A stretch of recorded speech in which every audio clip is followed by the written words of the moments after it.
नमस्कार, न्यूज 18 पंजाब हरियाणा हिमाचल देख रहे हैं आप। आपके साथ मैं हूं शारदा सरोहा। खबरों की शुरुआत करते हैं सियासी खबरों के साथ। अक्सर अपने बेतुके बयानों से सुर्खियों में रहने वाले हिमाचल बीजेपी के अध्यक्ष सतपाल सिंह सत्ती ने एक बार फिर विवादित बयान दिया है। इस बार सतपाल सत्ती ने ऐसा बयान दिया कि कोई भी बीजेपी नेताओं पर उंगली उठाने से पहले 100 बार सोचेगा। आखिर ऐसा कुछ क्या कहा है सत्ती ने, आपको दिखाते हैं।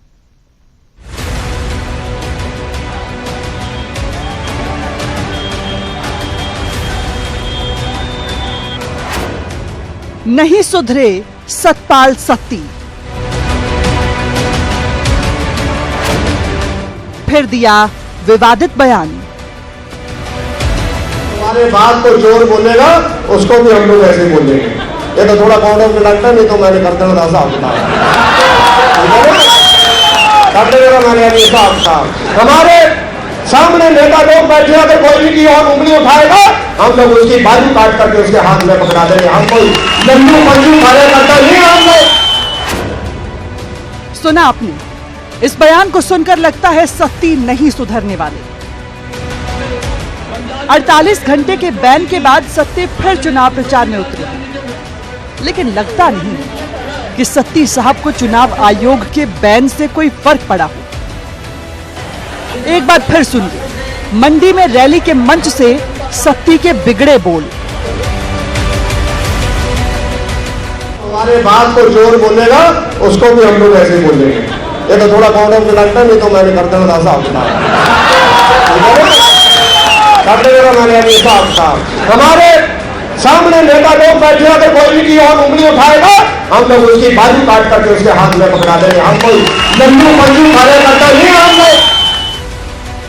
राहुल और प्रियंका पर बिगड़े बोल बोलने वाले सत्ती के निशाने पर इस बार पूर्व प्रधानमंत्री मनमोहन सिंह और सोनिया गांधी भी आए।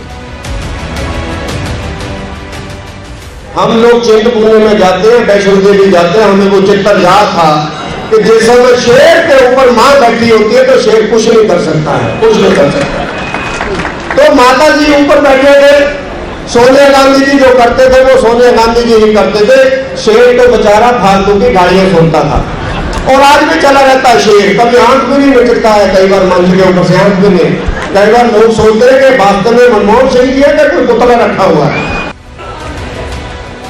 सतपाल सत्ती के बयान से कांग्रेस नेता नाराज हैं और फिर से चुनाव आयोग से सख्त कार्रवाई की मांग कर रहे हैं।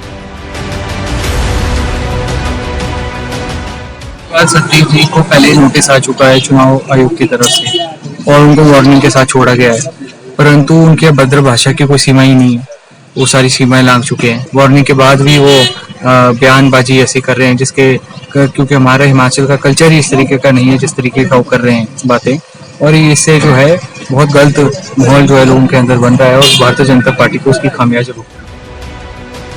काबिले गौर है कि हाल ही में जब सत्ती ने राहुल और प्रियंका पर विवादित टिप्पणी की थी, उसके बाद से प्रदेश में खूब सियासत हुई थी और इस बार सत्ती ने सोनिया गांधी को घेरा है।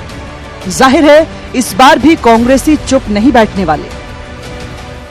मंडी से वीरेंद्र भारद्वाज, न्यूज 18 हिमाचल।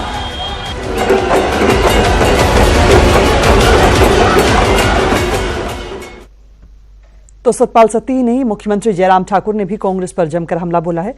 सीएम ने कहा कि लोकसभा चुनाव के बाद कांग्रेस पार्टी गांधी परिवार से मुक्त हो जाएगी। एक तरफ देश कांग्रेस मुक्त होने जा रहा है, दूसरी तरफ कांग्रेस पार्टी को गांधी परिवार से मुक्ति मिलने वाली है। मंडी के ऐतिहासिक सेरी मंच पर बीजेपी की विजय संकल्प रैली को संबोधित करते हुए मुख्यमंत्री ने कांग्रेस पर वार किया। वहीं पिछले दिनों पांव में मोच के चलते सोशल मीडिया पर कांग्रेस नेताओं की चुटकी पर भी सीएम ने करारा जवाब दिया। एक पार्टी जो अपने आप को बड़ा लंबे इतिहास की बात कहते हैं, अपने परिवार से पार्टी को बाहर नहीं निकाल पाए। लेकिन अब की बार के जो हालात बने हैं, जो हालात परिस्थिति हम देख रहे हैं, भारतवर्ष मुझे लगता है कि कांग्रेस मुक्त होने वाला है और कांग्रेस पार्टी इस चुनाव के बाद मुझे लगता है कि गांधी परिवार से मुक्त होने वाला है। मेरे पांव में चोट लग गई, चलने में दिक्कत हो गई, पांव बांध करके मैं चलता रहा। यहाँ मंडी की कोटली में एक जनसभा के लिए मैं खड़ा नहीं हो पा रहा था। मैं बैठ करके भाषण देने लगा, बैठ करके अपनी बात कही। कुछ लोगों ने सोशल मीडिया में उस पर भी टिप्पणी की, अब तो जयराम का पांव बैठ गया, टांग पर खड़ा नहीं हो सकता। मैं उनको इतना ही कहना चाहता हूँ, कुछ लोगों को हम बैठे बैठे ही निकालें, अरे होने की जरूरत है। वहीं मंडी से बीजेपी उम्मीदवार रामस्वरूप शर्मा के आयकर रिटर्न पर मचे सियासी बवाल के बीच बीजेपी ने सफाई दी है। बीजेपी प्रदेश उपाध्यक्ष गणेश दत्त ने कहा कि कांग्रेस पार्टी बेवजह हल्ला मचा रही है। इनकम टैक्स डिपार्टमेंट ने रामस्वरूप शर्मा को एनओसी जारी किया है। अगर तकनीकी कारणों से कोई कमी रही होगी तो उसे ठीक किया जाएगा, लेकिन कांग्रेस को इस मुद्दे पर सवाल उठाने का अधिकार नहीं है। सारी चीजें देखने के बाद ही आयकर विभाग ने एनओसी दी है। रामस्वरूप शर्मा जी एक बहुत ही जिम्मेदार पार्टी के कार्यकर्ता हैं और जिम्मेदार सांसद हैं। किसी कारण बस अगर कोई तकनीकी कारणों से कोई रह गई होगी तो इनकम टैक्स डिपार्टमेंट ने उनको एनओसी जारी कर दिया है। तो ये एनओसी जारी करने के बाद अगर कोई छोटी मोटी तकनीकी गलती रही होगी तो उसको वो पूरा करेंगे, उसमें कांग्रेस पार्टी का कोई लेना देना नहीं है। अगर उन्होंने कोई गलती की होगी तो income tax department IT act के नीचे कार्रवाई करेगा, लेकिन इसमें अब कांग्रेस पार्टी को हो हल्ला मचाने का कोई लाभ होने वाला नहीं है। वहीं पूर्व मंत्री और मंडी से बीजेपी विधायक अनिल शर्मा बेशक मंत्रिमंडल से इस्तीफा दे चुके हैं, लेकिन बीजेपी के विधायक अब भी हैं। वहीं बीजेपी अभी तक अनिल शर्मा की भूमिका चुनाव में तय नहीं कर पाई है और अगर उन्होंने बेटे आश्रय शर्मा के लिए प्रचार किया तो उनकी विधायकी खतरे में पड़ सकती है। बीजेपी प्रदेश उपाध्यक्ष गणेश दत्त ने कहा कि अनिल शर्मा पार्टी की लक्ष्मण रेखा ना लांघे, मंडी और बाकी जगह पर उन्हें चुनाव प्रचार करना होगा और परिवारवाद की राजनीति से बाहर निकलना होगा।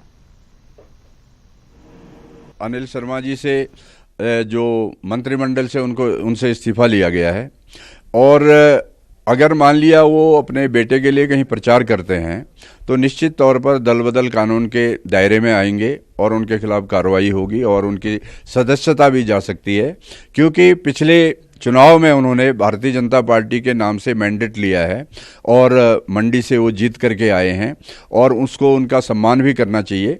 अगर वो पार्टी की जो लक्ष्मण रेखा है उसको पार करेंगे तो निश्चित तौर पर कार्रवाई होगी ही। तो देश में आम चुनाव का वक्त है और प्रशासन की तरफ से मतदान के लिए लोगों को जागरूक किया जा रहा है। इसी कड़ी में कुल्लू प्रशासन की तरफ से अनोखा प्रयास किया गया, जिसके तहत मानव श्रृंखला बनाकर वोटर्स को जागरूक किया गया। ये रिपोर्ट देखिए।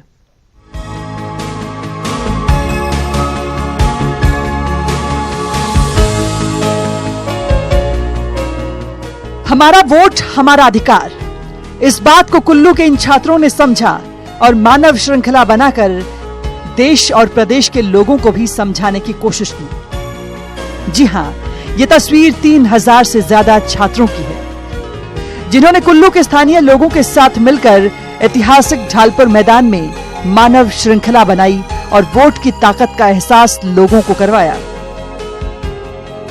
कल के भविष्य यानी छात्रों ने हाथों में बैनर और पोस्टर लेकर लोगों से मतदान की अपील की।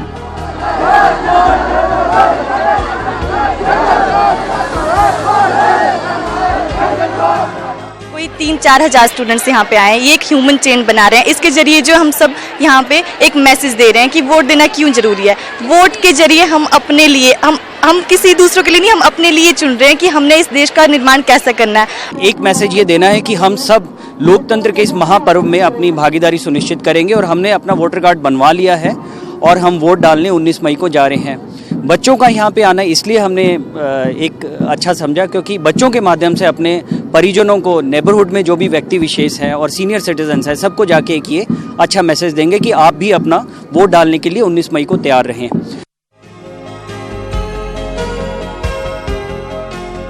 मानव श्रृंखला बनाने के लिए 2 दर्जन से ज्यादा स्कूलों और शिक्षण संस्थानों के छात्रों के अलावा सरकारी कर्मचारियों ने भी इकट्ठे होकर आसरा वोट आसरा अधिकार की थीम पर लोगों को जागरूक किया और इसके बाद मौके पर सांस्कृतिक कार्यक्रम किए गए। साथ ही युवा वोटर्स के लिए आयोजित सेल्फी प्रतियोगिता में विजेताओं को सम्मानित किया गया।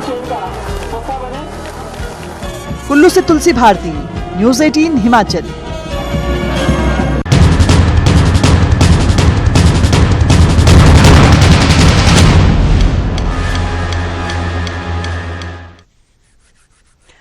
उधर ऊना में एक स्कूटी सवार और पुलिसकर्मी के बीच कहासुनी का वीडियो वायरल हो रहा है। ये वीडियो बुधवार सुबह का बताया जा रहा है। मिली जानकारी के मुताबिक जैसे ही स्कूटी सवार को पुलिसकर्मियों ने चेकिंग के लिए रोका तो वो उनसे अभद्र भाषा का इस्तेमाल करने लगा। ऐसा बताया जा रहा है कि स्कूटी की डिग्गी में शराब की 3 बोतलें थी और पुलिस ने जब स्कूटी की तलाशी लेनी चाही तो उसने पुलिस के सामने ही शराब की बोतलें तोड़ दी और फिर उग्र होकर पुलिस कर्मचारियों को गालियां निकालने लगा।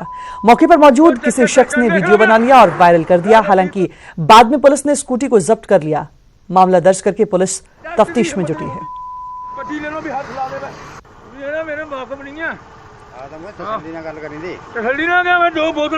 मुंबई के पास नाका लगाया हुआ था तो दिन में एक व्यक्ति स्कूटी लेके आया जिसका बाद में नाम जो था वो रामपाल बताया गया। उसने स्कूटी को रोका और जो पुलिस वाले थे उनके साथ उसने बहसबाजी की और इन द मीन टाइम उसने जो उसके 2-3 बोतलें जो वहाँ रखी हुई बताई गई हैं उनको तोड़ दिए।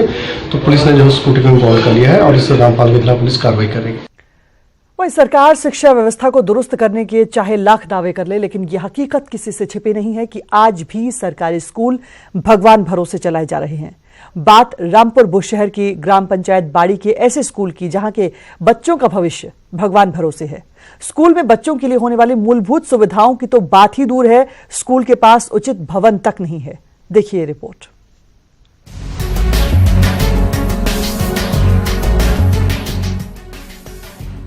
सर्व शिक्षा अभियान के तहत स्कूल चले हम, एक भी बच्चा छूटा, संकल्प हमारा टूटा। ऐसे स्लोगन से हर गली मोहल्ला अटा पड़ा होता है। लेकिन सवाल यह कि जिस स्लोगन से बच्चे और अभिभावकों को सुनहरे सपने दिखाए जाते हैं, जिस स्लोगन से सरकारी स्कूलों की दशा और दिशा सुधारने के दावे किए जाते हैं, उसकी जमीनी हकीकत क्या है? तो इस स्कूल की एक एक तस्वीर को देखिए। यह है रामपुर बुशहर के ग्राम पंचायत बाड़ी का सरकारी स्कूल। साल 1964 में स्थापित इस स्कूल के भवन की जर्जर हालत लापरवाह शिक्षा महकमे की पोल खोल रही है। इस भवन के एक एक कोने की तस्वीर सरकार के हर उस दावे की सच्चाई बता रही है जिसे लेकर दावे होते हैं कि अब प्रदेश की शिक्षा व्यवस्था में सुधार हो रहा है। मकान के ऊपर रखा टीन का शेड, टूटी फूटी खिड़की और कई सालों से रिपेयरिंग के इंतजार में अपना वजूद खो चुकी दीवारें। ये बताने की जरूरत नहीं कि यहाँ पढ़ने वाले बच्चों को बारिश और आंधी के वक्त किन हालातों से गुजरना पड़ता होगा। लेकिन हैरानी की बात यह है कि अभी तक इसकी कोई सुध नहीं ली गई। अब आप यहाँ हालात देखो, फेंसिंग देखो, यहाँ पर आपने देखा अंदर दरवाजे नहीं है, खिड़की नहीं है, गर्मियों में सांप आते हैं, बारिश में पानी टपकता है, हम कहाँ बच्चों को पढ़ेंगे? यहाँ पे गर्मियों में सांप आने का डर रहता है और जब बारिश होती है छत से पानी अंदर आता है। स्कूल प्रबंधन समिति की माने तो इस स्कूल की कायाकल्प के लिए कई बार स्थानीय विधायक और प्रदेश के शिक्षा मंत्री से गुहार लगा चुके हैं, लेकिन कई सालों से कान में रुई डाले हमारे हुक्मरान बच्चों की आवाज नहीं सुन पाते। देखो जी, इस स्कूल के इतना बुरा हाल है, बच्चों को वहाँ पर इतनी दिक्कत आती है पढ़ने में। सरकार को भी हमने बहुत ये किया, विधायक को भी दिया, कुल्लू डीसी में दिया, शिक्षा विभाग को भी दिया। इसके भी बारे में कोई बीमार को भी वहाँ से चिट्ठी वापस नहीं आए। शिक्षा व्यवस्था को लेकर बड़े बड़े दावे करने वाले मंत्री महोदय जी, राजनीतिक जीवन में हवा हवाई दावे करने से थोड़ी फुर्सत मिले तो जमीनी हकीकत भी देखिए। इस पाठशाला के तहत 9 अन्य प्राइमरी स्कूल आते हैं। बावजूद इसकी ओर ध्यान नहीं दिया जाना आपके विभाग पर सवाल खड़े करता है। बात इतनी भर नहीं है, लोक निर्माण विभाग की तरफ से साल 2011 में ही इस स्कूल के भवन को असुरक्षित घोषित कर दिया गया था। बावजूद इसके नौनिहालों की जान जोखिम में डालकर सुनहरे भविष्य के सपने बुने जा रहे हैं।